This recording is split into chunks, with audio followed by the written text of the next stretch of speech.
guys, welcome to Baby Smart Budgeting. Today I wanted to share with you how I've been doing on my 100 envelope challenge. Like, I've been making the cards myself, and I've seen so many videos and I've seen some amazing, just some work out there that was just like totally awesome. And I was getting some ideas, as I am already so creative, and some girls are using like just the plain index cards, which I think is like ingenious. It's super awesome to be able to just, you know, keep it simple, right? And then there's some of us that we don't like simple, that we like pretty things, right? So I want to show you like a way that you can just make these cards. And this is like the most not only effective, but like I want to say like the most easiest way that I have been doing it, that I find it to have been just useful for me. But let's first talk about what you will need. So definitely, to make your own cards for your 100 envelope challenge, you will definitely be needing some scrapbook paper. So I know some girls that use different sizes. So I've been using, this is actually the 12 by 12. And of course, you can pick this up at Walmart, you can pick this up at Michael's. And the budget for this is literally like $5. So you have some pretty paper here for just $5. And this comes with 48 sheets, so you have more than enough of paper. I will tell you that it will take, with the 12 by 12, you can actually make approximately, I want to say it's probably like 6 envelopes that you can grab off the 12 by 12, right? And what you're going to need is a laminator. So this one that I have here has been working really good for me. This is a Fellows brand. I've had it actually for quite some time.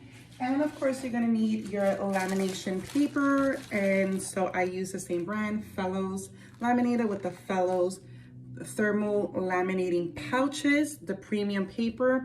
This is 3 mil. So this is what I've been using. And there's actually 150 lamination pages in here. So that's pretty cool. I'm gonna show you how the lamination paper looks, and it's just like this. You're gonna be able to open it and put in your cards in here, and then just go ahead and put it through the laminator. So what I want to show you is really quickly what I have done.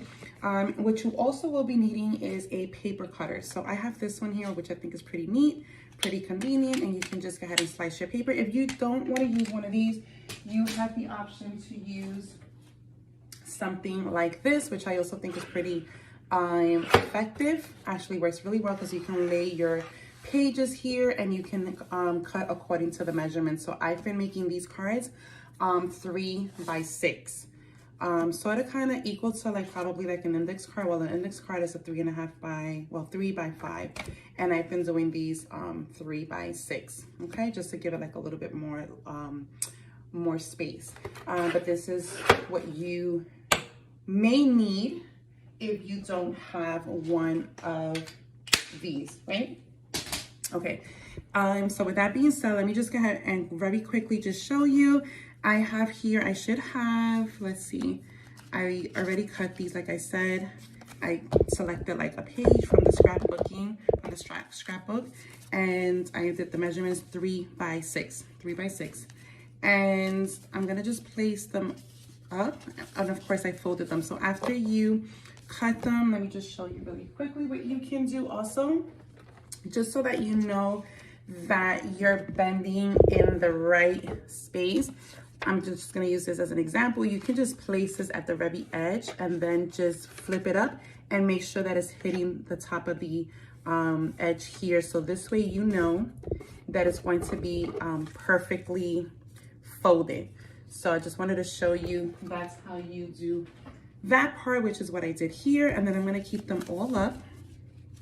We're gonna do this like really quickly. So I just wanna be able to show you how it's working for me, because I know there's so many videos out there and everyone does things, you know, differently, and there's nothing wrong with that, right? So, yeah, so here we have 1, 2, 3, 4, 5. We have 5. Technically, I should have 6. I don't know where the other one's at, but if you look at my desk right now, it's like a hot mess. But that's okay, because my purpose is to just really show you how I've been doing it, with the hopes that, you know, maybe you'll find this way effective. So we're gonna go ahead and place the parts that are open. I don't really think it matters, but I'm just gonna place the parts that's open. So 1, 2, right? 3. You want to line them. You want to try to line them up as close, well, not as close as possible, but meaning in alignment with each other. And of course, give it some space because obviously you will be cutting, right? So this goes up. Okay, and then you have the last one here. Again, you should be able to place at least 6 of them, right? And then you're gonna go ahead and close this up, right? You may want to use your scrapbook to just give it that same platform so that it can just slide right in. And of course, make sure your laminator has been on, heated for at least between 5 to 10 minutes so that you can get like a good lamination going. And then you're just gonna go ahead and just slide it in. Let's see.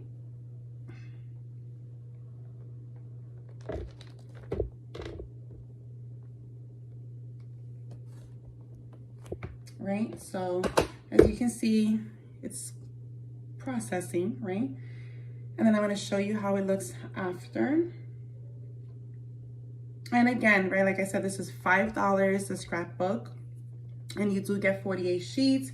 I definitely recommend making an investment in the laminator because again, it really is more convenient and easier. You can do this in different ways. You can just tape it up. I've done that too, and I'm going to show you.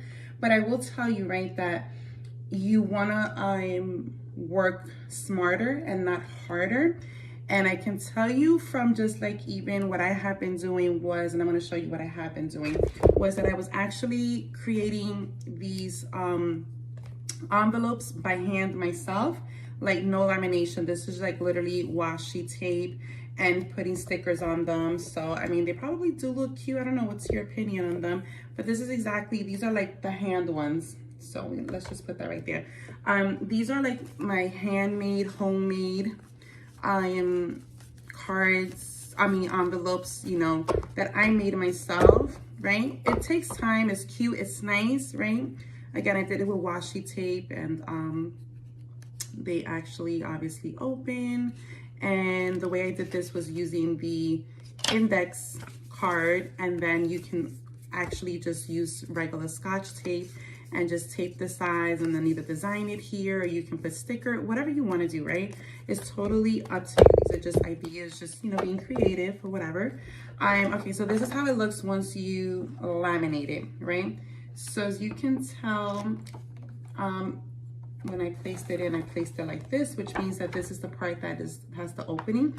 So when I cut them, I'm just gonna make sure to be careful with the measurements, because you don't want to cut too close to the edge because then it'll split this open.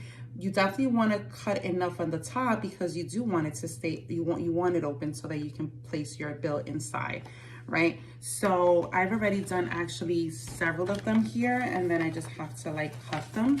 But I wanted to show you, this is pretty much how you create your own envelopes, right? And like I said, you just grab one of these and you just go ahead and cut them, and then they're going to look like this. So these will be your envelopes for your 100 envelope challenge, and look how nice that is. Look at that. There you go. You can put in your money. So let's just go ahead and just, and it fits nicely. And then of course you want to put it in your box. This is my little box here. I've been making even like Christmas ones as well, right? And then it goes nicely right inside, right? So I wanted to show you guys because I know that there's so many videos out there and they're super long, and I like to just get straight to it. But this is how it's going to look. Look how nice and glossy because they are laminated. Okay, so I hope that you enjoyed this. If you have watched to the very end, well, thank you so much. If you have any comments for me, please drop them right there at the bottom. And thank you for watching Very Smart Budgeting. Bye-bye.